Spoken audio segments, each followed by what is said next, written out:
ನಮಸ್ಕಾರ. ಮುಖ್ಯಾಂಶಗಳು.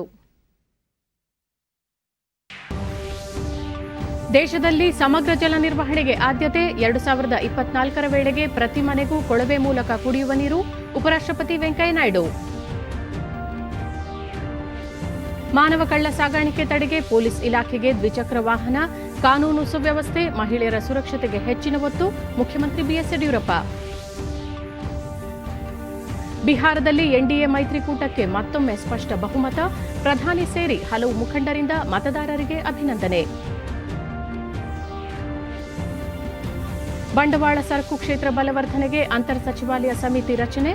$1 ಟ್ರಿಲಿಯನ್ ಮೊತ್ತದ ಉತ್ಪಾದನೆ ಗುರಿ. ಪ್ರಕಾಶ್ ಜಾವಡೇಕರ್. ವಾರ್ತೆಗಳ ವಿವರ. 2014ರಿಂದ ದೇಶದಲ್ಲಿ ಜಲ ನಿರ್ವಹಣೆ ಆಡಳಿತವನ್ನು ದೇಶದ ಅಭಿವೃದ್ಧಿಯ ಕಾರ್ಯಕ್ರಮದಲ್ಲಿ ಮುಂಚೂಣಿಯಲ್ಲಿಡಲಾಗಿದೆ ಎಂದು ಉಪರಾಷ್ಟ್ರಪತಿ ಎಂ ವೆಂಕಯ್ಯ ನಾಯ್ಡು ಹೇಳಿದ್ದಾರೆ.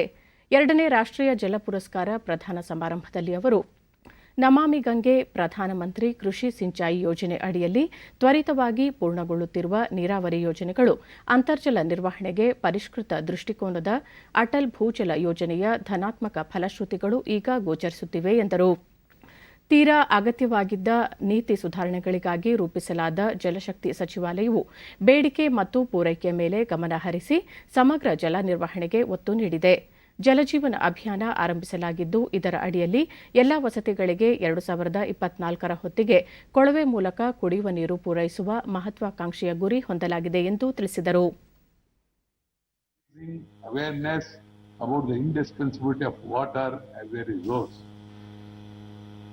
I am also happy to note that the steps have been taken to ensure water security in urban as well as rural India.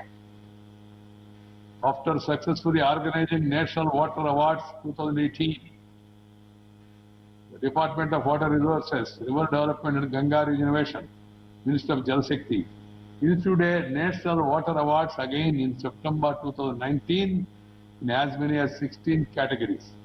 It is a proud moment for all of us to have gathered here to virtually launch this platform for a cause that has received special attention, especially since the launch of Jal Shakti Abhiyan and Jal Jeevan Mission.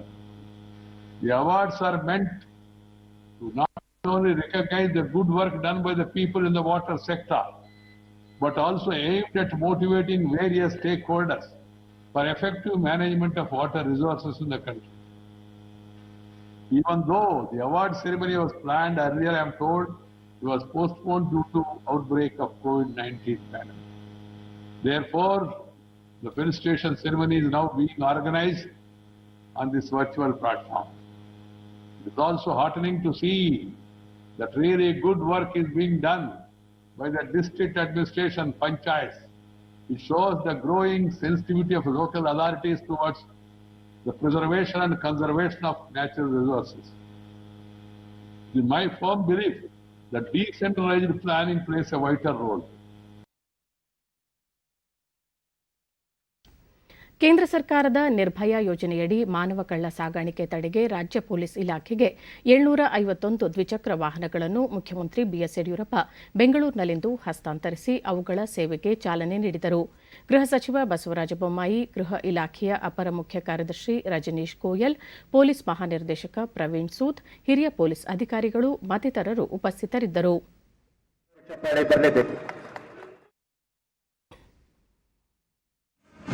ಇಲಾಖೆಗೆ ಸ್ವಾಗತಿಸಿ ವೇದಿಕೆ ಮೇಲೆ ಸನ್ಮಾನ್ಯ ಮುಖ್ಯಮಂತ್ರಿಗಳು Shri BS Yediyurappa, ಸನ್ಮಾನ್ಯ ಶ್ರೀ ಗೃಹ ಸಚಿವರು ಶ್ರೀ ಬಸವರಾಜ ಬೊಮ್ಮಾಯಿ ಅವರು,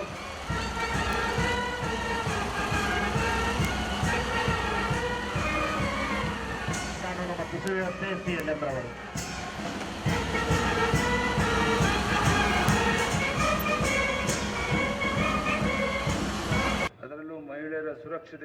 ಬಳಿಕ ಮುಖ್ಯಮಂತ್ರಿ ಕರ್ನಾಟಕ ರಾಜ್ಯ ದೇಶದಲ್ಲೇ ಅತ್ಯುತ್ತಮ ಕಾನೂನು ಸುವ್ಯವಸ್ಥೆಯನ್ನು ಒದಗಿಸುತ್ತಿದೆ, ಮಹಿಳೆಯರ ಸುರಕ್ಷತೆಗೆ ಹೆಚ್ಚಿನ ಆದ್ಯತೆ ನೀಡುತ್ತಿದ್ದು ಅವರು ನಿರ್ಭೀತಿಯಿಂದ ಇರುವ ವಾತಾವರಣ ಕಲ್ಪಿಸುವುದರೊಂದಿಗೆ ರಾಜ್ಯದ 700 ಪೊಲೀಸ್ ಠಾಣೆಗಳಲ್ಲಿ ಸಹಾಯವಾಣಿ ಕೇಂದ್ರಗಳನ್ನು ಸ್ಥಾಪಿಸಲಾಗಿದೆ ಎಂದು ತಿಳಿಸಿದರು. ಮಹಿಳೆಯರ ಸುರಕ್ಷತೆಗೆ ಅನುಕೂಲವಾಗುವಂತೆ ಬಿಎಂಟಿಸಿ ಬಸ್ಗಳಲ್ಲಿ ಸುರಕ್ಷತಾ ಉಪಕರಣಗಳ ಅಳವಡಿಕೆ, ದೌರ್ಜನ್ಯಕ್ಕೆ ಒಳಗಾದ ಮಹಿಳೆಯರಿಗೆ ನೆರವು, ಸಹಾಯವಾಣಿ ಸ್ಥಾಪಿಸುವುದರೊಂದಿಗೆ ಮಹಿಳೆಯರ ಮಹಿಳೆಯರಿಗೆ ಲಿಂಗ ಸಂವೇದನೆ ತರಬೇತಿ ನೀಡಲಾಗುತ್ತಿದೆ ಎಂದರು. ನಿಟ್ಟಿನಲ್ಲಿ ಮಹಿಳೆಯರ ಕಾರ್ಯನಿರ್ವಹಣೆ, ಮುಕ್ತ ಓಡಾಟ ಹಾಗೂ ಸುರಕ್ಷತೆಗೆ ಕ್ರಮಗಳನ್ನು ಕೈಗೊಳ್ಳಲು ಕೇಂದ್ರ ಸರ್ಕಾರ ಸ್ಥಾಪಿಸಿರುವ ನಿರ್ಭಯ ನಿಧಿ ಅಡಿ ಕರ್ನಾಟಕದಲ್ಲಿಯೂ ಹಲವು ಮುನ್ನೆಚ್ಚರಿಕೆ ಕ್ರಮಗಳನ್ನು ಕೈಗೊಳ್ಳಲಾಗಿದೆ. ಮಹಿಳಾ ಮತ್ತು ಮಕ್ಕಳ ಕಲ್ಯಾಣ ಇಲಾಖೆಯ ಮೂಲಕ ದೌರ್ಜನ್ಯಕ್ಕೆ ಒಳಗಾದ ಮಹಿಳೆಯರಿಗೆ ನೆರವು, ಸಹಾಯವಾಣಿ, ಗಸ್ತು ವಾಹನ ಒದಗಿಸುವುದರ ಜೊತೆಗೆ ಲಿಂಗ ಸಂವೇದನೆ ತರಬೇತಿಗಳನ್ನು ನಡೆಸಲಾಗ್ತಾ ಇದೆ. ಈ ಯೋಜನೆಯಡಿ ರಾಜ್ಯದ 700 ಪೊಲೀಸ್ ಠಾಣೆಗಳಲ್ಲಿ ಪೊಲೀಸ್ ಸಹಾಯ ಕೇಂದ್ರಗಳನ್ನು ಪ್ರಾರಂಭಿಸಲು ಕೇಂದ್ರ ಸರ್ಕಾರ 7 ಕೋಟಿ ಒದಗಿಸಿದೆ. ನಿರ್ಭಯ ಯೋಜನೆಯಡಿ ರೂಪಿಸಿರುವ ಸೇಫ್ ಸಿಟಿ ಯೋಜನೆಯಡಿ ಬೆಂಗಳೂರು ನಗರದಲ್ಲಿ ಮಹಿಳೆಯರ ಸುರಕ್ಷತೆಗೆ ಕಾರ್ಯಕ್ರಮ ರೂಪಿಸಲಾಗಿದೆ. ಈ ಎಲ್ಲ ಸೌಲಭ್ಯಗಳನ್ನು ಪರಿಣಾಮಕಾರಿಯಾಗಿ ಬಳಸಿಕೊಂಡು ಮಹಿಳೆಯರಿಗೆ ಸುರಕ್ಷತೆ ವಾತಾವರಣ ನಿರ್ಮಿಸಬೇಕಾಗಿದೆ. ವ್ಯವಸ್ಥೆಯಿಂದ ಮೇಂಟೈನ್ ಮಾಡಿರುವಂತದ್ದು ಗೃಹ ಸಚಿವ ಬಸವರಾಜ ಬೊಮ್ಮಾಯಿ ಕರ್ನಾಟಕ ಪೊಲೀಸ್ ಇಲಾಖೆ ದಕ್ಷತೆ, ಪ್ರಾಮಾಣಿಕತೆ ಕಾಪಾಡುವಲ್ಲಿ ರಾಷ್ಟ್ರದಲ್ಲೇ ಹೆಗ್ಗಳಿಕೆಗೆ ಪಾತ್ರವಾಗಿದೆ. ಈ ನಿಟ್ಟಿನಲ್ಲಿ ಸರ್ಕಾರ ಪೊಲೀಸ್ ಇಲಾಖೆಯ ಸುಧಾರಣೆಗೆ ಹಲವು ಕ್ರಮಗಳನ್ನು ಜಾರಿಗೊಳಿಸುತ್ತಿದೆ ಎಂದರು. ಡ್ರಗ್ಸ್ ವಿರುದ್ಧ ಹೋರಾಟ, ಸೈಬರ್ ಅಪರಾಧಗಳ ಬಗ್ಗೆ ಹೆಚ್ಚಿನ ನಿಗಾ ವಹಿಸಲಾಗುತ್ತಿದೆ ಎಂದು ತಿಳಿಸಿದರು. ಸನ್ಮಾನ್ಯ ಮುಖ್ಯಮಂತ್ರಿಗಳು ನಮ್ಮ ಇಲಾಖೆಗೆ ನಾವು ಕೇಳಿರುವಂಥ ಹಲವಾರು ಬೇಡಿಕೆಗಳನ್ನು ಈಡೇರಿಸುವುದರಲ್ಲಿ ಅವರು ಅತ್ಯಂತ ಸಹಾಯ ಹಸ್ತವನ್ನು ನಮಗೆ ಕೊಟ್ಟಿದ್ದಾರೆ. ಒಂದನೇದು ರಿಕ್ರೂಟ್ಮೆಂಟ್ ಪ್ರೊಸೆಸ್ಸು, ಅದು ಸುಮಾರು 16,000ಕ್ಕಿಂತ ಹೆಚ್ಚು ಸಿಬ್ಬಂದಿಗಳ ರಿಕ್ರೂಟ್ಮೆಂಟ್ಗೆ ಇವತ್ತು ಅವರು ತಮ್ಮ ಫೈನಾನ್ಸ್ ಡಿಪಾರ್ಟ್ಮೆಂಟು ತಮ್ಮಿಂದ ಅನುಮತಿಯನ್ನು ಕೊಟ್ಟಿದ್ದಾರೆ. ಅದೇ ರೀತಿ ನಮಗೆ ಬೇಕಾಗಿರುವಂಥ ಮಾಡರ್ನೈಸೇಷನ್ಗೆ ಏನೆಲ್ಲ ಹಣ ಬೇಕೋ ಅದನ್ನು ಕೂಡ ಒದಗಿಸ್ತಾ ಇದ್ದಾರೆ. ಈ ಸೇಫ್ ಸಿಟಿ ಮತ್ತು ಈ ನಿರ್ಭಯ ಯೋಜನೆ ಅಡಿಯಲ್ಲಿ ಈಗಾಗಲೇ ನಮ್ಗೆ ಹಣವನ್ನು ಕೊಟ್ಟಿದ್ದಾರೆ. ಬೆಂಗಳೂರಿನಲ್ಲಿ ಸೇಫ್ ಸಿಟಿ ಒಂದು ಯೋಜನೆ ಆದಷ್ಟು ಬೇಗನೆ ಅದು ಕಾರ್ಯಗತ ಆಗ್ತದೆ. ಟೆಂಡರ್ ಸ್ಟೇಜ್ನಲ್ಲಿದೆ, ಆದಷ್ಟು ಬೇಗನೆ ಅದು ಕಾರ್ಯಗತ ಆಗ್ತದೆ. ಒಡಿಶಾದ ಕಟಕ್ನಲ್ಲಿ ನಿರ್ಮಿಸಲಾಗಿರುವ ಅತ್ಯಾಧುನಿಕ ಆದಾಯ ತೆರಿಗೆ ನ್ಯಾಯಮಂಡಳಿಯ ಕಚೇರಿ ಮತ್ತು ವಸತಿ ಸಂಕೀರ್ಣವನ್ನು ಪ್ರಧಾನಿ ನರೇಂದ್ರ ಮೋದಿ ಇಂದು ವಿಡಿಯೋ ಕಾನ್ಫರೆನ್ಸ್ ಮೂಲಕ ಉದ್ಘಾಟಿಸಲಿದ್ದಾರೆ. ಕೇಂದ್ರ ಸಚಿವ ಧರ್ಮೇಂದ್ರ ಪ್ರಧಾನ್, ಒಡಿಶಾ ಮುಖ್ಯಮಂತ್ರಿ ನವೀನ್ ಪಟ್ನಾಯಕ್, ಒಡಿಶಾ ಹೈಕೋರ್ಟ್ನ ಮುಖ್ಯ ನ್ಯಾಯಮೂರ್ತಿ ಕಾರ್ಯಕ್ರಮದಲ್ಲಿ ಪಾಲ್ಗೊಳ್ಳಲಿದ್ದಾರೆ. ಇದೇ ಸಂದರ್ಭದಲ್ಲಿ ಆದಾಯ ತೆರಿಗೆ ನ್ಯಾಯಮಂಡಳಿಯ ಇ ಕಾಫಿ ಟೇಬಲ್ ಪುಸ್ತಕವನ್ನು ಅನಾವರಣಗೊಳಿಸಲಾಗುವುದು. ಆದಾಯ ತೆರಿಗೆ ವಲಯದಲ್ಲಿ ಆದಾಯ ತೆರಿಗೆ ನ್ಯಾಯಮಂಡಳಿ ಸಾಂವಿಧಾನಿಕ ಸಂಸ್ಥೆಯಾಗಿದ್ದು, ಇದರ ಆದೇಶಗಳು ಅಂತಿಮ ಅಂಗೀಕಾರಗೊಳ್ಳುತ್ತವೆ. ಸದ್ಯ ಜಾರ್ಖಂಡ್ ಹೈಕೋರ್ಟ್ನ ನಿವೃತ್ತ ನ್ಯಾಯಮೂರ್ತಿ ಪಿಪಿ ಭಟ್ ಮಂಡಳಿಯ ಅಧ್ಯಕ್ಷರಾಗಿದ್ದಾರೆ. ಕಟಕ್ ಆದಾಯ ಇಲಾಖೆ ನ್ಯಾಯಾಧಿಕರಣ 1970 ಮೇ 23ರಂದು ಕಾರ್ಯಾರಂಭ ಮಾಡಿತ್ತು. ಕಳೆದ 50 ವರ್ಷಗಳಿಂದ ಬಾಡಿಗೆ ಕಟ್ಟಡದಲ್ಲಿ ಕಾರ್ಯನಿರ್ವಹಿಸುತ್ತಿದ್ದು, ಇದೀಗ 1938 ಚದರ ಮೀಟರ್ ವಿಸ್ತೀರ್ಣದಲ್ಲಿ ಅತ್ಯಾಧುನಿಕ ಸೌಲಭ್ಯಗಳೊಂದಿಗೆ ಹೊಸ ಸಂಕೀರ್ಣ ನಿರ್ಮಾಣಗೊಂಡಿದೆ. ಬಿಹಾರ ವಿಧಾನಸಭಾ ಚುನಾವಣೆಯಲ್ಲಿ ಎನ್ಡಿಎ ಮೈತ್ರಿಕೂಟ ಸ್ಪಷ್ಟ ಬಹುಮತದೊಂದಿಗೆ ಮತ್ತೊಮ್ಮೆ ಅಧಿಕಾರದ ಗದ್ದುಗೆ ಏರಿದೆ. ಒಟ್ಟು 3 ಹಂತಗಳಲ್ಲಿ 243 ಕ್ಷೇತ್ರಗಳಿಗೆ ನಡೆದಿದ್ದ ಚುನಾವಣೆಯಲ್ಲಿ ಎನ್ಡಿಎ ಮೈತ್ರಿಕೂಟ 125 ಸ್ಥಾನಗಳಲ್ಲಿ ಗೆಲುವು ಸಾಧಿಸಿ ಮತ್ತೆ ಸರ್ಕಾರ ರಚನೆಗೆ ಸಿದ್ಧವಾಗಿದೆ. ಈ ಬಾರಿ ಅಧಿಕಾರ ಪಡೆಯುವ ಬಹು ನಿರೀಕ್ಷೆ ಹೊಂದಿದ್ದ ಮಹಾಗಠಬಂಧನ್ ಕೇವಲ 110 ಸ್ಥಾನಗಳಲ್ಲಿ ಜಯ ಗಳಿಸಿ ಮತ್ತೆ ಪ್ರತಿಪಕ್ಷದ ಸ್ಥಾನದಲ್ಲಿ ಕೂರುವಂತಾಗಿದೆ. ಉಳಿದಂತೆ ಅಸಾದುದ್ದೀನ್ ಓವೈಸಿ ನೇತೃತ್ವದ ಎಐಎಂಐಎಂ ಪಕ್ಷ 5 ಸ್ಥಾನಗಳಲ್ಲಿ ಜಯಗಳಿಸಿದರೆ, ಲೋಕ ಜನಶಕ್ತಿ ಪಕ್ಷ ಮತ್ತು ಬಹುಜನ ಸಮಾಜ ಪಕ್ಷ ತಲಾ 1 ಹಾಗೂ ಮತ್ತೊಂದು ಕ್ಷೇತ್ರದಲ್ಲಿ ಸ್ವತಂತ್ರ ಅಭ್ಯರ್ಥಿಯೊಬ್ಬರು ಜಯ ಗಳಿಸಿದ್ದಾರೆ. ಎನ್ಡಿಎ ಮೈತ್ರಿಕೂಟದಲ್ಲಿ ಬಿಜೆಪಿ 74 ಕ್ಷೇತ್ರಗಳಲ್ಲಿ ಗೆಲುವು ಸಾಧಿಸಿದರೆ, ಜೆಡಿಯು 43, ಹಿಂದೂಸ್ತಾನಿ ಅವಾಮಿ ಮೋರ್ಚಾ ಮತ್ತು ವಿಕಾಸ್ಶೀಲ್ ಕಿಸಾನ್ ಪಕ್ಷ ತಲಾ 4 ಕ್ಷೇತ್ರಗಳಲ್ಲಿ ಗೆಲುವು ಸಂಪಾದಿಸಿವೆ. ಮತ್ತೊಂದೆಡೆ ಮಹಾಗಠಬಂಧನ್ ಪರ ಆರ್ಜೆಡಿ 75 ಕ್ಷೇತ್ರಗಳಲ್ಲಿ ಗೆಲುವು ದಾಖಲಿಸಿದ್ದರೆ, ಕಾಂಗ್ರೆಸ್ ಕೇವಲ 19 ಕ್ಷೇತ್ರಗಳಲ್ಲಿ ಜಯ ಪಡೆದಿದೆ.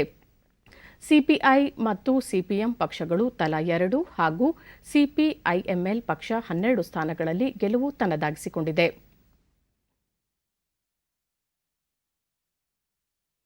ಬಿಹಾರ ವಿಧಾನಸಭಾ ಚುನಾವಣೆಯಲ್ಲಿ ಎನ್ಡಿಎ ಮೈತ್ರಿಕೂಟಕ್ಕೆ ಪೂರ್ಣ ಬಹುಮತ ದೊರೆತ ಹಿನ್ನೆಲೆಯಲ್ಲಿ ಪ್ರಧಾನಿ ನರೇಂದ್ರ ಮೋದಿ ಸರಣಿ ಟ್ವೀಟ್ ಮಾಡಿದ್ದು, ಬಿಹಾರವು ವಿಶ್ವಕ್ಕೆ ಲೋಕತಂತ್ರದ ಮೊದಲ ಪಾಠ ಹೇಳಿಕೊಟ್ಟಿದೆ. ಲೋಕತಂತ್ರ ವ್ಯವಸ್ಥೆಯನ್ನು ಹೇಗೆ ಬಲಪಡಿಸಬಹುದು ಎಂಬುದನ್ನು ಬಿಹಾರ ಮತ್ತೊಮ್ಮೆ ಸ್ಪಷ್ಟಪಡಿಸಿದೆ. ಬಿಹಾರದ ಬಡವರು, ಮಹಿಳೆಯರು ದಾಖಲೆ ಸಂಖ್ಯೆಯಲ್ಲಿ ಮತದಾನ ಮಾಡುವುದರೊಂದಿಗೆ ಅಭಿವೃದ್ಧಿಗಾಗಿ ತಮ್ಮ ನಿರ್ಣಾಯಕ ತೀರ್ಪು ನೀಡಿದ್ದಾರೆ. ಕೇವಲ ಅಭಿವೃದ್ಧಿಯೇ ತಮ್ಮ ಮೊದಲ ಆದ್ಯತೆ ಎಂಬುದನ್ನು ಬಿಹಾರದ ಜನತೆ ಮತ್ತೊಮ್ಮೆ ಸಾಬೀತುಪಡಿಸಿದ್ದಾರೆ ಎಂದು ತಿಳಿಸಿರುವ ಪ್ರಧಾನಿ ಆ ರಾಜ್ಯದ ಜನತೆಗೆ ಧನ್ಯವಾದ ಅರ್ಪಿಸಿದ್ದಾರೆ.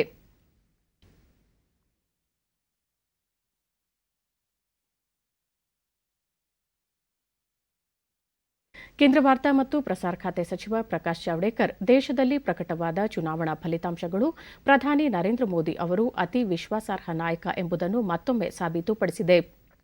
ಜನತೆಯ ಅಪಾರ ಪ್ರೀತಿ ಮತ್ತು ವಿಶ್ವಾಸ ಅವರಿಗೆ ಲಭಿಸಿದ್ದು, ಬಿಹಾರ ವಿಧಾನಸಭಾ ಚುನಾವಣೆಯಲ್ಲಿ ಎನ್ಡಿಎ ಮೈತ್ರಿಕೂಟ ಉತ್ತಮ ಸಾಧನೆ ಮಾಡಿದೆ ಎಂದು ಟ್ವೀಟ್ನಲ್ಲಿ ತಿಳಿಸಿದ್ದಾರೆ. ಬಿಜೆಪಿ ಅಧ್ಯಕ್ಷ ಜೆಪಿ ನಡ್ಡಾ ಬಿಹಾರ ವಿಧಾನಸಭಾ ಚುನಾವಣೆಯಲ್ಲಿ ದೊರೆತ ಜನಾದೇಶಕ್ಕೆ ಪ್ರಧಾನಿ ನರೇಂದ್ರ ಮೋದಿ ಅವರಿಗೆ ಶುಭಾಶಯಗಳನ್ನು ತಿಳಿಸುತ್ತೇನೆ.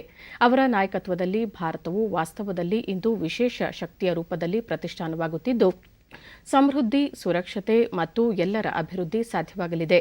ವಿಶೇಷವಾಗಿ ಬಿಹಾರದ ಜನತೆಗೆ ಧನ್ಯವಾದ ತಿಳಿಸುತ್ತೇನೆ ಎಂದು ಟ್ವೀಟ್ ಮಾಡಿದ್ದಾರೆ. ರಾಜ್ಯದಲ್ಲಿ ವಿಧಾನ ಪರಿಷತ್ತಿನ 4 ಸ್ಥಾನಗಳಿಗೆ ನಡೆದ ಚುನಾವಣೆಯಲ್ಲಿ ಭಾರತೀಯ ಜನತಾ ಪಕ್ಷ ಬಿಜೆಪಿ ಎಲ್ಲ 4 ಸ್ಥಾನಗಳಲ್ಲಿ ಗೆಲುವು ಸಾಧಿಸಿದೆ. ಬೆಂಗಳೂರು ಶಿಕ್ಷಕರ ಕ್ಷೇತ್ರದಿಂದ ಬಿಜೆಪಿಯ ಪುಟ್ಟಣ್ಣ ಅವರು ಗೆಲುವು ಸಾಧಿಸಿದ್ದಾರೆ. ಬೆಂಗಳೂರಿನ ಸರ್ಕಾರಿ ಕಲಾ ಕಾಲೇಜಿನಲ್ಲಿ ನಿನ್ನೆ ನಡೆದ ಮತ ಎಣಿಕೆಯಲ್ಲಿ ಪುಟ್ಟಣ್ಣ ಅವರು 7,335 ಮತಗಳನ್ನು ಪಡೆದು ಗೆಲುವು ಸಾಧಿಸಿದರು. ಅವರ ಪ್ರತಿಸ್ಪರ್ಧಿ ಕಾಂಗ್ರೆಸ್ನ ಪ್ರವೀಣ್ ಪೀಟರ್ ಹಾಗೂ ಜೆಡಿಎಸ್ನ ರಂಗನಾಥ್ ಅವರು ಸೋಲು ಅನುಭವಿಸಿದ್ದಾರೆ.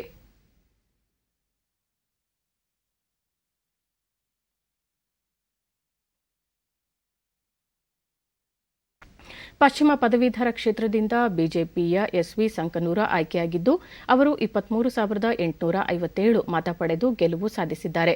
ಅವರ ಪ್ರತಿಸ್ಪರ್ಧಿ ಕಾಂಗ್ರೆಸ್ನ ಆರ್ಎಂ ಕುಬೇರಪ್ಪ 12,448 ಮತಗಳನ್ನು ಪಡೆಯಲಷ್ಟೇ ಶಕ್ತರಾದರು.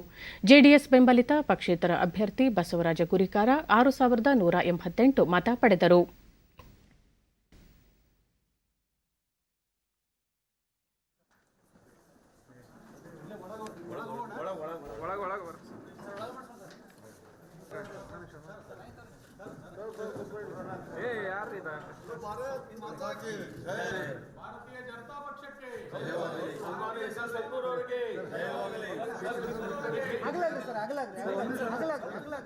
ಸುಮಾರು 11,000 ವಿಜಯದ ಬಳಿಕ ಪ್ರತಿಕ್ರಿಯಿಸಿದ ಸಂಕನೂರ, ಪ್ರಧಾನಿ ನರೇಂದ್ರ ಮೋದಿ ಹಾಗೂ ಮುಖ್ಯಮಂತ್ರಿ ಬಿಎಸ್ ಯಡಿಯೂರಪ್ಪ ಅವರ ಅಭಿವೃದ್ಧಿಪರ ಚಿಂತನೆಗಳು ತಮ್ಮ ಗೆಲುವಿಗೆ ಬುನಾದಿಯಾದವು. ಪದವೀಧರರ ಸಮಸ್ಯೆಗಳ ಪರಿಹಾರಕ್ಕಾಗಿ ತಾವು ನಡೆಸಿದ ಹೋರಾಟಕ್ಕೆ ಸ್ಪಂದನೆ ದೊರೆತಿದ್ದು, ನಿರುದ್ಯೋಗ ಸಮಸ್ಯೆ ಪರಿಹರಿಸುವ ನಿಟ್ಟಿನಲ್ಲಿ ಹಾಗೂ ಉದ್ಯೋಗಾವಕಾಶ ಕಲ್ಪಿಸುವ ಬಗ್ಗೆ ಸರ್ಕಾರದ ಮಟ್ಟದಲ್ಲಿ ಚರ್ಚಿಸುವುದಾಗಿ ತಿಳಿಸಿದರು. ಎಲ್ಲರಿಗೂ ಕೂಡ ನಾನು ಅನಂತ ಕೃತಜ್ಞತೆಗಳನ್ನು ಸಲ್ಲಿಸಲಿಕ್ಕೆ ಬಯಸ್ತಾ ಇದ್ದೇನೆ. ಈ ಚುನಾವಣೆಯ ಗೆಲುವಿಗೆ ಕಾರಣೀಕರ್ತರಾಗಿರ್ತಕ್ಕಂಥ ಏನಿವತ್ತು ನಮ್ಮ ದೇಶದ ಪ್ರಧಾನಮಂತ್ರಿಗಳಾದ ನರೇಂದ್ರ ಮೋದಿಜಿಯವರು ಯುವಕರಿಗಾಗಿ ಮಾಡಿದಂಥ ಕಾರ್ಯಕ್ರಮಗಳು ಮತ್ತು ನಮ್ಮ ರಾಜ್ಯದ ಮುಖ್ಯಮಂತ್ರಿಗಳಾಗಿರ್ತಕ್ಕಂಥ ನೆಚ್ಚಿನ ಮುಖ್ಯಮಂತ್ರಿಗಳಂತ ಯಡಿಯೂರಪ್ಪನವರು ರಾಜ್ಯ ಸರ್ಕಾರಿ ನೌಕರರಿಗೆ ಮತ್ತು ಶಿಕ್ಷಕರ ಪರವಾಗಿ ಏನಿವತ್ತು ನಿರ್ಣಯಗಳನ್ನು ಕೈಗೊಂಡಿದ್ದಾರೆ, ಅವರೆಲ್ಲರಿಗೂ ಕೂಡ ನಾನು ಅಭಿನಂದನೆಗಳನ್ನು ಧನ್ಯವಾದಗಳನ್ನು ಸಲ್ಲಿಸಲಿಕ್ಕೆ ಬಯಸ್ತಾ ಇದ್ದೇನೆ. ಈಶಾನ್ಯ ಶಿಕ್ಷಕರ ಕ್ಷೇತ್ರದ ಚುನಾವಣೆಯಲ್ಲಿ ಬಿಜೆಪಿ ಅಭ್ಯರ್ಥಿ ಶಶೀಲ್ ಜಿ ನಮೋಶಿ ಗೆಲುವು ಸಾಧಿಸಿದ್ದಾರೆ. ಅವರು 9,418 ಮತಗಳನ್ನು ಪಡೆದು ಜಯಗಳಿಸಿದರು. ಅವರ ಸಮೀಪದ ಸ್ಪರ್ಧಿಗಳಾದ ಕಾಂಗ್ರೆಸ್ನ ಶರಣಪ್ಪ ಮಟ್ಟೂರು 6,213 ಮತ್ತು ಜೆಡಿಎಸ್ನ ತಿಮ್ಮಯ್ಯ ಪುರ್ಲೆ 3,812 ಮತಗಳನ್ನು ಪಡೆದಿದ್ದಾರೆ.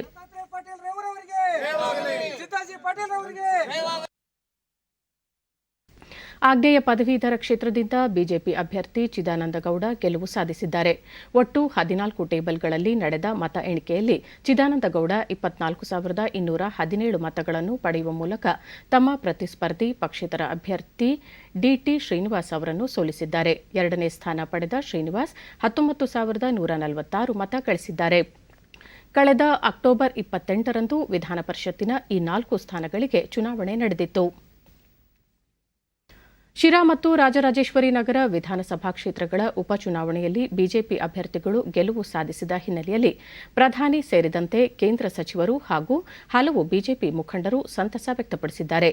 ಪ್ರಧಾನಿ ನರೇಂದ್ರ ಮೋದಿ ತಮ್ಮ ಟ್ವೀಟ್ ಸಂದೇಶದಲ್ಲಿ ಕರ್ನಾಟಕ ಶಿರಾ ಮತ್ತು ರಾಜರಾಜೇಶ್ವರಿ ನಗರದಲ್ಲಿ ಬಿಜೆಪಿ ಗೆಲುವು ಸಾಧಿಸಿರುವುದು ಅತ್ಯಂತ ವಿಶೇಷವಾದದ್ದು. ಕೇಂದ್ರ ಹಾಗೂ ಬಿಎಸ್ ಯಡಿಯೂರಪ್ಪ ನೇತೃತ್ವದ ರಾಜ್ಯ ಸರ್ಕಾರದ ಕಾರ್ಯಸೂಚಿಗಳ ಮೇಲೆ ಜನರು ಹೊಂದಿರುವ ವಿಶ್ವಾಸವನ್ನು ಇದು ದೃಢೀಕರಿಸುತ್ತದೆ ಎಂದು ತಿಳಿಸಿದ್ದಾರೆ.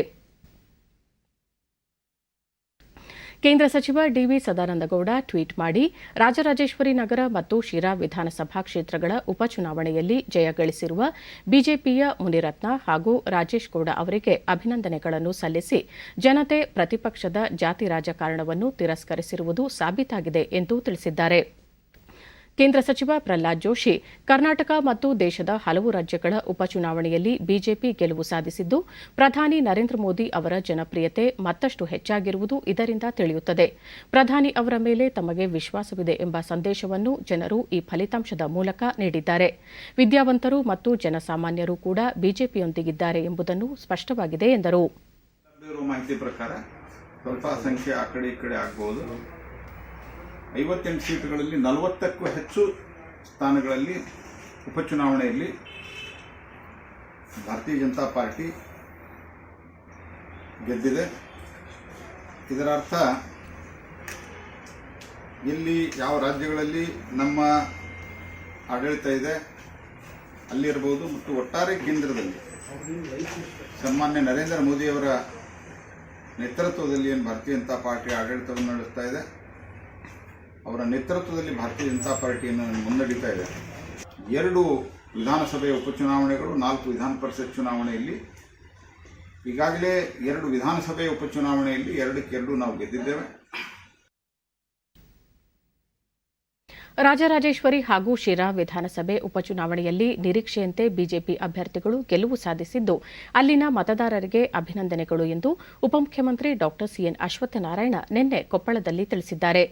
ಜಿಲ್ಲೆಯ ತಳಕಲ್ ಕೌಶಲ್ಯ ಅಭಿವೃದ್ಧಿ ಕೇಂದ್ರಕ್ಕೆ ಭೇಟಿ ನೀಡಿದ ಬಳಿಕ ಸುದ್ದಿಗಾರರೊಂದಿಗೆ ಅವರು, ರಾಜ್ಯದಲ್ಲಿ ಪಕ್ಷವನ್ನು ಮತ್ತಷ್ಟು ಬಲಗೊಳಿಸುತ್ತೇವೆ. ಈ ಫಲಿತಾಂಶದಿಂದ ಮುಂದಿನ ದಿನಗಳಲ್ಲಿ ಸಹ ರಾಜ್ಯದಲ್ಲಿ ಭಾರತೀಯ ಜನತಾ ಪಕ್ಷ ಪುನಃ ಅಧಿಕಾರ ಪಡೆಯಲು ಸ್ಫೂರ್ತಿಯಾಗಲಿದೆ ಎಂದರು. ಫಲಿತಾಂಶ ಬಂದಿದೆ. ಹಾಗಾಗಿ ಆ 2 ಕ್ಷೇತ್ರದ ಜನತೆಗೆ ನಮ್ಮ ಪಕ್ಷದ ಪರವಾಗಿ ಅಭಿನಂದನೆಗಳನ್ನು ಸಲ್ಲಿಸಕ್ಕೆ ಇಷ್ಟಪಡ್ತೇವೆ. ಎಲ್ಲರೂ ಅವರವ್ರ ಪಕ್ಷದಲ್ಲಿ ಅವರವ್ರ ಅಪೇಕ್ಷೆ ಇರುತ್ತೆ. ಅವ್ರ ಪಕ್ಷ ಗೆಲ್ಲಬೇಕು, ಅಭ್ಯರ್ಥಿ ಗೆಲ್ಲಬೇಕು ಅಂತ ಅಪೇಕ್ಷೆ ಇರ್ತದೆ. ಅಪೇಕ್ಷೆಗೆ ಇವತ್ತು ಅವರ ಅಭ್ಯರ್ಥಿಗಳು ಸೋತಿದ್ದಾರೆ. ಒಂದು ಭರವಸೆ ಇರ್ತದೆ. ಅವ್ರಿಗೆ ಭರವಸೆನಲ್ಲಿ ನಮ್ಮ ಮುಂದಿನ ದಿನದಲ್ಲಿ ನಾವು ಬರ್ತೀವಿ ಅನ್ನೋ ಭರವಸೆನಲ್ಲಿ ಮಾತಾಡಿದ್ದಾರೆ. ಅವ್ರವ್ರ ಪಕ್ಷ ಮಾತಾಡಲೇಬೇಕು. ಇವತ್ತು ನಾವು ಇರೋದು ಉದ್ದೇಶ ಇನ್ನು ಅಪ್ರಸ್ತುತವಾಗಿದೆ. ಕಾಂಗ್ರೆಸ್ ಪಕ್ಷ, JDS ಪಕ್ಷ ಸಂಪೂರ್ಣ ಅಪ್ರಸ್ತುತವಾಗಿದೆ. ಮುಂದೆಂದೂ ಇಲ್ಲಿ ವಾಪಸ್ ಅನ್ನೋಂಥದ್ದು ಅವಕಾಶವೇ ಇಲ್ಲ. ಅವಕಾಶ ಬರದಿದ್ದ ರೀತಿಯಲ್ಲಿ ನಾವು ಉತ್ತಮವಾದಂಥ ಆಡಳಿತ, ಜನರ ಪರವಾಗಿ ಕೆಲಸವನ್ನು ಮಾಡಿ ಸದೃಢವಾಗಿ ಇಲ್ಲಿ ಭಾರತೀಯ ಜನತಾ ಪಾರ್ಟಿಯನ್ನು ಕಟ್ಟಿ ನಾವು ಬೆಳೆಸ್ಕೊಂಡು 2023ಕ್ಕೂ ನಾವೇ, 2028ಕ್ಕೂ ನಾವೇ, ಎಂದೆಂದು ನಾವೇ ಇರ್ತೀವಿ ಅಂತ ಭರವಸೆ, ವಿಶ್ವಾಸ.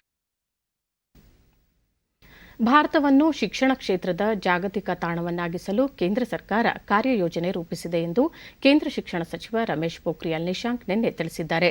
ವರ್ಚುವಲ್ ಮೂಲಕ ಐಐಟಿ ಬಾಂಬೆ ವಿಶ್ವವಿದ್ಯಾಲಯ ರಾಷ್ಟ್ರೀಯ ಶಿಕ್ಷಣ ದಿನದ ಕಾರ್ಯಕ್ರಮ ಉದ್ಘಾಟಿಸಿ ಮಾತನಾಡಿದ ಅವರು, ಉನ್ನತ ಗುಣಮಟ್ಟದ ಶಿಕ್ಷಣ ಒದಗಿಸಲು ಪ್ರಮುಖ ವಿಶ್ವವಿದ್ಯಾಲಯಗಳೊಂದಿಗೆ ಕೆಲವು ಒಪ್ಪಂದಗಳನ್ನು ಮಾಡಿಕೊಳ್ಳಲಾಗುತ್ತಿದೆ ಎಂದರು.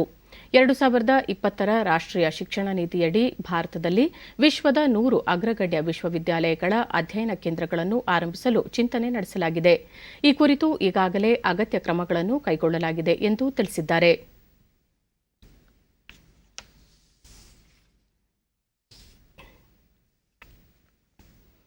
ಬಂಡವಾಳ ಸರಕು ಕ್ಷೇತ್ರವನ್ನು ಬಲಪಡಿಸುವ ನಿಟ್ಟಿನಲ್ಲಿ ಸರ್ಕಾರವು ಅಂತರ್ ಸಚಿವಾಲಯ ಸಮಿತಿಯನ್ನು ರಚಿಸಿದೆ ಎಂದು ಕೇಂದ್ರ ವಾರ್ತಾ ಮತ್ತು ಪ್ರಸಾರ ಖಾತೆ ಸಚಿವ ಪ್ರಕಾಶ್ ಜಾವಡೇಕರ್ ತಿಳಿಸಿದ್ದಾರೆ.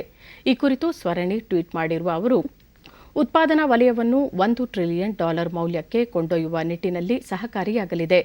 ಬಂಡವಾಳ ಸರಕು ಕ್ಷೇತ್ರಕ್ಕೂ ಸಹಕಾರಿಯಾಗಲಿದೆ ಎಂದು ಅವರು ಹೇಳಿದ್ದಾರೆ.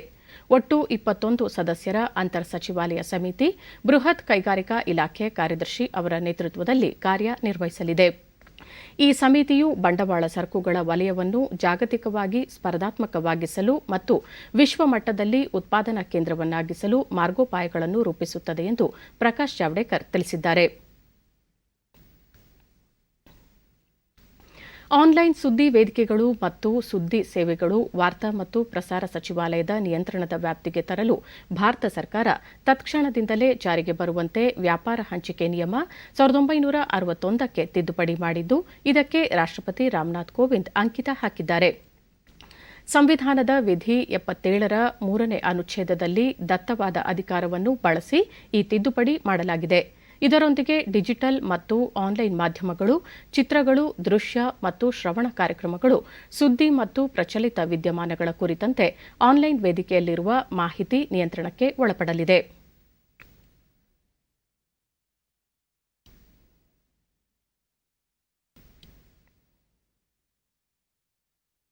ವಿಶ್ವಸಂಸ್ಥೆ ಭದ್ರತಾ ಮಂಡಳಿಯಲ್ಲಿ ಮುಂದಿನ ವರ್ಷದ ವೇಳೆಗೆ ಭಾರತಕ್ಕೆ ಶಾಶ್ವತ ಸ್ಥಾನ ದೊರೆಯುವ ವಿಶ್ವಾಸವಿದೆ ಎಂದು ಪ್ರಧಾನಿ ನರೇಂದ್ರ ಮೋದಿ ಹೇಳಿದ್ದಾರೆ.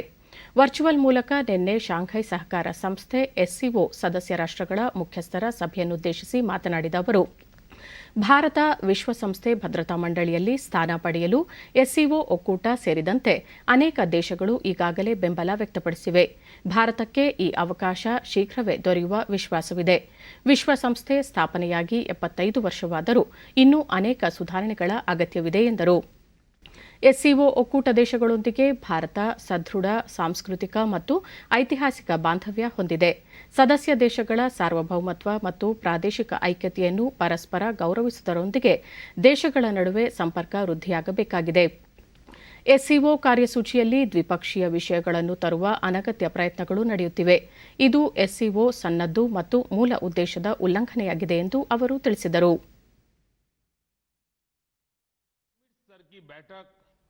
SCO council of heads of government का आयोजन करने जा रहे हैं.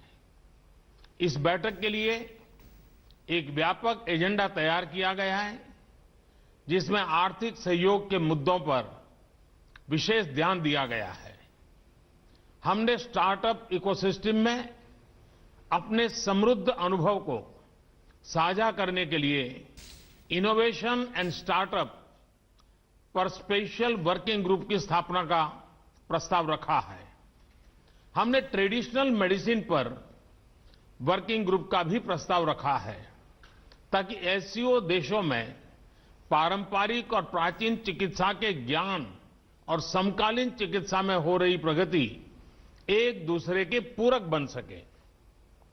एक्सेलेंसीज, भारत का दृढ़ विश्वास है कि इकोनॉमिक मल्टीलेटरिज्म और नेशनल कैपेसिटी बिल्डिंग के ಕೋವಿಡ್ ಪರಿಸ್ಥಿತಿ ಸುಧಾರಿಸಿದ ನಂತರ ಭಾರತದಲ್ಲಿ ಎಸ್ಸಿಒ ಆಹಾರ ಮೇಳವನ್ನು ಆಯೋಜಿಸಲಾಗುವುದು. ಸಾಂಪ್ರದಾಯಿಕ ಔಷಧಗಳ ಬಳಕೆ ಮತ್ತು ನವೋದ್ಯಮಗಳಿಗಾಗಿ ಕಾರ್ಯತಂಡ ರಚನೆಗೆ ಭಾರತ ಎಸ್ಸಿಒಗೆ ಶಿಫಾರಸು ಮಾಡುತ್ತಿದೆ ಎಂದರು. ರಷ್ಯಾ ಅಧ್ಯಕ್ಷ ವ್ಲಾಡಿಮಿರ್ ಪುಟಿನ್ ಸಭೆಯ ಅಧ್ಯಕ್ಷತೆ ವಹಿಸಿದ್ದು, ಚೈನಾ, ಪಾಕಿಸ್ತಾನ, ಕಜಕಿಸ್ತಾನ, ಕಿರ್ಗಿಸ್ತಾನ ಮತ್ತು ತಜಕಿಸ್ತಾನ ರಾಷ್ಟ್ರಗಳ ಮುಖ್ಯಸ್ಥರು ಭಾಗವಹಿಸಿದ್ದರು. मल्टीप्लायर साबित होगा और एससीओ क्षेत्र की आर्थिक प्रगति को गति प्रदान करेगा. एक्सेलेंसीज, एससीओ क्षेत्र से भारत का घनिष्ठ सांस्कृतिक और ऐतिहासिक संबंध रहा है. ಕೇಂದ್ರ ಸರ್ಕಾರದ ಅಮೃತ್ ಸಿಟಿ ಕಾರ್ಯಕ್ರಮದ ಕುಡಿಯುವ ನೀರು ಪೂರೈಕೆ ಯೋಜನೆ ಚಿತ್ರದುರ್ಗ ಜಿಲ್ಲೆಯಲ್ಲಿ ಯಶಸ್ವಿಯಾಗಿ ಅನುಷ್ಠಾನಗೊಂಡಿದ್ದು, 80% ಕಾಮಗಾರಿ ಪೂರ್ಣಗೊಂಡಿದೆ. ಜಿಲ್ಲೆಯ 27,000 ಮನೆಗಳಿಗೆ ಕುಡಿಯುವ ನೀರಿನ ಪೂರೈಕೆಯ ಜೊತೆಗೆ ನೀರಿನ ಕೊಳವೆಗಳನ್ನು ಅಳವಡಿಸಲಾಗುತ್ತಿದೆ.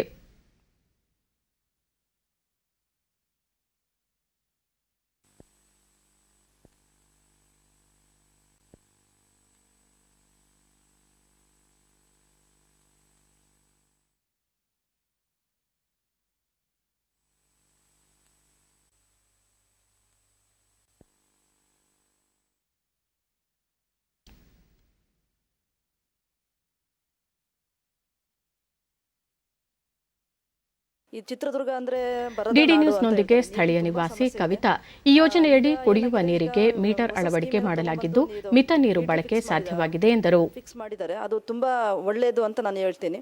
ಯಾಕಂದ್ರೆ ಈಗ ಏನಾಗಿದೆ, ನಾವು ಮಿತವಾಗಿ ನೀರನ್ನು ಬಳಸ್ತಾ ಇರಲಿಲ್ಲ. ನೀರಿನ ಬಗ್ಗೆ ಆಯಿತು, ದುಡ್ಡಿನ ಬಗ್ಗೆ ಆಯಿತು. ಈಗ ಏನಾಗಿದೆ, ಮೀಟ್ರ್ ಫಿಕ್ಸ್ ಮಾಡೋದ್ರಿಂದ ಅದ್ರ ಬಗ್ಗೆ ನಾವು ಅದ್ರ ಅಮೌಂಟಿನ ವ್ಯಾಲ್ಯೂ ನಮಗೆ ಗೊತ್ತಿರೋದ್ರಿಂದ ನೀರು ಮಿತವಾಗಿ ಬಳಸ್ತೀವಿ. ಮಿತವಾಗಿ ಬಳಸೋದ್ರಿಂದ ಏನಾಗುತ್ತೆ, ಪ್ರತಿಯೊಬ್ಬರಿಗೂ ಈಕ್ವಲ್ ಆಗಿ ಎಲ್ಲರಿಗೂ ಕರೆಕ್ಟಾಗಿ ನಾವು ಎಷ್ಟು ಬಳಸ್ತೀವೋ ಅಷ್ಟು ಅಮೌಂಟನ್ನು ಕಟ್ತೀವಿ. ಆ ಅಮೌಂಟಿನ ಬೆಲೆನೂ ನಮಗೆ ಗೊತ್ತಾಗುತ್ತೆ, ಮತ್ತು ನೀರಿನ ಮಿತ ಬಳಕೆ ನಮ್ಗೆ ಗೊತ್ತಾಗುತ್ತೆ. ಹಂಗಾಗಿ ಈ ಥರ ಮಾಡಿರೋದು ತುಂಬ ಒಳ್ಳೆಯ ಕೆಲಸ ಅಂತ ನಾನು ಹೇಳಕ್ಕೆ ಇಷ್ಟಪಡ್ತೀನಿ ಸರ್. ಇಂಥ ಸಂದರ್ಭದಲ್ಲಿ ಮತ್ತೋರ್ವ ನಿವಾಸಿ ಮಂಜಪ್ಪ, ಸ್ವತಃ ಬೋರ್ವೆಲ್ ಹಾಕಿಸಿಕೊಳ್ಳಲಾಗದ ಜನರಿಗೆ ಈ ಯೋಜನೆಯಿಂದ ಹೆಚ್ಚಿನ ಅನುಕೂಲವಾಗಲಿದೆ ಎಂದು ತಿಳಿಸಿದರು. ಒಂದು ಕಾರ್ಯ ಅಂತೇಳಿ ಎಷ್ಟೋ ಸಾರಿ ಬೇಸಿಗೆಯಲ್ಲಿ ನೀರೇ ಸಿಕ್ಕೋದಿಲ್ಲ. ಆಮೇಲೆ ಪ್ರತಿಯೊಂದು ಮನೆಗೂ ಕೂಡ ನಾವು ಬೋರ್ ಹಾಕ್ಸ್ಕೊಳ್ಳೋಕ್ಕೆ ತುಂಬ ತೊಂದರೆ ಆಗ್ತದೆ. ಯಾಕಂದರೆ 30 ಅಡಿ ಇರ್ತದಕ್ಕೆ ಒಂದೊಂದಕ್ಕೆ ಬೋರ್ ಆಗ್ತಾ ಹೋದಾಗ ನೀರಿಂದು ಭಾಳಷ್ಟು ಕಡಿಮೆ ಆಗುತ್ತೆ. ಅಂಥ ಮೀಟ್ರ್ ಅಳವಡಿಸಿರೋದು ತುಂಬ ಅನುಕೂಲ. ಯಾಕಂದರೆ ಎಷ್ಟು ಬೇಕೋ ಅಷ್ಟು ಮಾತ್ರ ನಾವು ನೀರನ್ನು ಮಿತವಾಗಿ ಬಳಸಲಿಕ್ಕೂ ಕೂಡ ಇದು ಸಹಕಾರಿ ಆಗ್ತದೆ. ಕೆಲವರು ಕಡೆ ನೀರೇ ಜಿಲ್ಲೆಯ ನಿವಾಸಿ ಪರಿಮಳ ಮಿತ ನೀರಿನ ಬಳಕೆಯಿಂದ ಎಲ್ಲರಿಗೂ ನೀರು ದೊರಕಲಿದೆ ಎಂದು ಅಭಿಪ್ರಾಯಪಟ್ಟರು. ಬಟ್ ನಾನು ಬಳಸ್ಕೊತೀನಿ, ಯಾಕಂದರೆ ಈಗ ಮೀಟ್ರ್ ಆಗ್ತಾ ಇದ್ದಾರೆ, ತುಂಬ ಚೆನ್ನಾಗಿ ಯಾಕೆ ಗೊತ್ತಾ ಮೀಟ್ರ್ ಆಗ್ತಾ ಇರೋದು. ಬಟ್ ಅದು ನಮಗೆ ಎಷ್ಟು ಬಳಸ್ಕೊತೀವಿ ಅಂತ ನಾವು ಮೀಟ್ರ್ ಬಗ್ಗೆ ನೋಡಿ ನಾವು ತಿಳ್ಕೊಬೇಕು. ಯಾಕೆಂದರೆ ಈಗ ನಾನು ಬಳಸ್ಕೊತಾ ಇದ್ದೆ 1 ತಿಂಗಳಿಂದ, ಅದನ್ನು ನಾನು ಮೀಟ್ರ್ ನೋಡಿನೇ ನಾನು ಬಳಸ್ಕೊತಾ ಇದ್ದೆ. ಯಾಕಂದರೆ ಕೆಲವರಿಗೆ ನೀರೇ ಸಿಗಲ್ಲ, ಅವರಿಗೂ ಅನುಕೂಲ ಆಗಲಿ ಅಂತ. ಅಮೃತ್ ಯೋಜನೆಯಡಿಯಲ್ಲಿ ನಗರ ನೀರು ಸರಬರಾಜು ಮತ್ತು ಒಳಚರಂಡಿ ಮಂಡಳಿಯ ಕಾರ್ಯಪಾಲಕ ಇಂಜಿನಿಯರ್ ಜಿಎಸ್ ಕುಮಾರಪ್ಪ 12 ಕೋಟಿ ವೆಚ್ಚದಲ್ಲಿ 27,000 ಮನೆಗಳಿಗೆ ಮೀಟರ್ ಅಳವಡಿಸಲಾಗಿದ್ದು ಶೇಕಡಾ 80ರಷ್ಟು ಕಾಮಗಾರಿ ಪೂರ್ಣಗೊಂಡಿದೆ ಎಂದು ಮಾಹಿತಿ ನೀಡಿದರು. ವಿವಿಸಾಗರ ಮೂಲದಿಂದ ಹಾಲಿ ಇರುವ 9 MLD ಸಾಮರ್ಥ್ಯದ ನೀರು ಶುದ್ಧೀಕರಣ ಘಟಕ ಪುನರುಜ್ಜೀವನಗೊಳಿಸುವುದು ಹಾಗೂ ಸುಮಾರು 36 ಕಿಲೋಮೀಟರ್ ಹಳೆಯದಾದ CI ಕೊಳವೆ ಮಾರ್ಗವನ್ನು ಬದಲಾಯಿಸಿ DI ಕೊಳವೆ ಮಾರ್ಗವನ್ನು ಅಳವಡಿಸುವ ಕಾಮಗಾರಿ ಪೂರ್ಣಗೊಳಿಸಲಾಗಿದೆ. ಪಟ್ಟಣದಲ್ಲಿ ಸುಮಾರು 5 ಸಂಖ್ಯೆಯ ಮೇಲ್ಮಟ್ಟದ ಜಲ ಸಂಗ್ರಹಾಗಾರಗಳನ್ನು ನಿರ್ಮಿಸಲಾಗಿದ್ದು 90 ಕಿಲೋಮೀಟರ್ ಉದ್ದದ ವಿತರಣಾ ಕೊಳವೆ ಮಾರ್ಗವನ್ನು ಅಳವಡಿಸಲಾಗಿದೆ. ಕಳೆದ 24 ಗಂಟೆಗಳಲ್ಲಿ ದೇಶದಲ್ಲಿ 44,281 ಹೊಸ ಕೊರೋನಾ ಸೋಂಕಿನ ಪ್ರಕರಣಗಳು ಪತ್ತೆಯಾಗಿದ್ದು, ಇದರೊಂದಿಗೆ ಒಟ್ಟು ಸೋಂಕಿತರ ಸಂಖ್ಯೆ 86,36,012ಕ್ಕೆ ಏರಿಕೆಯಾಗಿದೆ. ನಿನ್ನೆ ಒಂದೇ ದಿನ 512 ಮಂದಿ ಮೃತಪಟ್ಟಿದ್ದು, ಇದರೊಂದಿಗೆ ಈವರೆಗೆ ಸಾವಿಗೀಡಾದವರ ಸಂಖ್ಯೆ 1,27,571ಕ್ಕೆ ಏರಿಕೆಯಾಗಿದೆ. ಮರಣದರ ಶೇಕಡಾ 1.48ರಲ್ಲಿದೆ.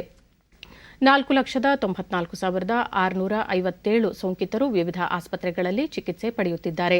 ಸಕ್ರಿಯ ಪ್ರಕರಣಗಳ ಪ್ರಮಾಣ ಶೇಕಡಾ 5.73ರಷ್ಟಿದೆ. 80,13,784 ಸೋಂಕಿತರು ವಿವಿಧ ಆಸ್ಪತ್ರೆಗಳಿಂದ ಬಿಡುಗಡೆಯಾಗಿದ್ದು, ಚೇತರಿಕೆಯ ಪ್ರಮಾಣ ಶೇಕಡಾ 92.79ಕ್ಕೆ ಏರಿಕೆಯಾಗಿದೆ ಎಂದು ಕೇಂದ್ರ ಆರೋಗ್ಯ ಸಚಿವಾಲಯ ತಿಳಿಸಿದೆ.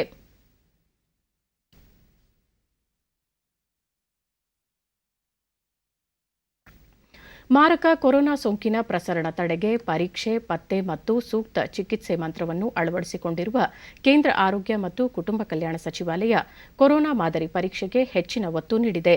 ನಿನ್ನೆ ಒಂದೇ ದಿನ ದೇಶದಲ್ಲಿ 11,53,294 ಕೊರೋನಾ ಮಾದರಿ ಪರೀಕ್ಷೆ ನಡೆಸಲಾಗಿದ್ದು, ಇದರೊಂದಿಗೆ ದೇಶದಲ್ಲಿ ಈವರೆಗೆ ನಡೆಸಲಾದ ಒಟ್ಟು ಕೊರೋನಾ ಮಾದರಿಗಳ ಪರೀಕ್ಷೆಯ ಸಂಖ್ಯೆ 12,769,151 ದಾಟಿದೆ ಎಂದು ಭಾರತೀಯ ವೈದ್ಯಕೀಯ ಸಂಶೋಧನಾ ಮಂಡಳಿ ಐಸಿಎಂಆರ್ ತಿಳಿಸಿದೆ. ದೇಶದಲ್ಲಿ ಕೊರೋನಾ ಮಾದರಿ ಪರೀಕ್ಷೆ ಮೂಲಸೌಕರ್ಯ ವರ್ಧನೆಗೂ ಗಮನ ಹರಿಸಲಾಗಿದ್ದು, ಪ್ರಸ್ತುತ ದೇಶದಲ್ಲಿ ಸರ್ಕಾರಿ ಹಾಗೂ ಖಾಸಗಿ ವಲಯದ ಒಟ್ಟು 2,000ಕ್ಕೂ ಅಧಿಕ ಪ್ರಯೋಗಾಲಯಗಳು ಕಾರ್ಯನಿರ್ವಹಿಸುತ್ತಿವೆ. ಅಮೆರಿಕದಲ್ಲಿ ಅಧಿಕಾರ ಹಸ್ತಾಂತರವನ್ನು ತಡೆಯಲು ಸಾಧ್ಯವಿಲ್ಲ ಎಂದು ನೂತನ ಅಧ್ಯಕ್ಷರಾಗಿ ಆಯ್ಕೆಯಾಗಿರುವ ಜೋ ಬೈಡನ್ ಹೇಳಿದ್ದಾರೆ. ಡೆಲ್ವೆರಾದಲ್ಲಿ ಮಾತನಾಡಿದ ಅವರು, ತಮ್ಮ ತಂಡ 2021 ಜನವರಿ 20ರ ಉದ್ಘಾಟನಾ ದಿನದಂದು ನೂತನ ಆಡಳಿತ ರಚಿಸುವ ನಿಟ್ಟಿನಲ್ಲಿ ಅಧಿಕಾರ ವಹಿಸಿಕೊಳ್ಳಲು ಮುಂದಾಗಿದೆ ಎಂದು ತಿಳಿಸಿದರು. ಅಮೆರಿಕದ ವಿದೇಶಾಂಗ ಕಾರ್ಯದರ್ಶಿ The whole Republican Party has been put in a position with a few notable exceptions. As the Supreme Court justices on Tuesday signaled they are unlikely to strike down the Obamacare state of Pennsylvania on Saturday. ಅಮೆರಿಕದ ವಿದೇಶಾಂಗ ಕಾರ್ಯದರ್ಶಿ Mike Pompeo ಅವರು 2ನೇ ಅವಧಿಯ Trump ಆಡಳಿತದ ಬಗ್ಗೆ ಭವಿಷ್ಯ ನುಡಿದಿರುವ ಬಗ್ಗೆ ಪ್ರತಿಕ್ರಿಯಿಸಿದ ಅವರು, ಒಂದು ಬಾರಿಗೆ ಒಬ್ಬರೇ ಅಧ್ಯಕ್ಷರು ಇರಲು ಸಾಧ್ಯ ಎಂದು ಹೇಳಿದರು.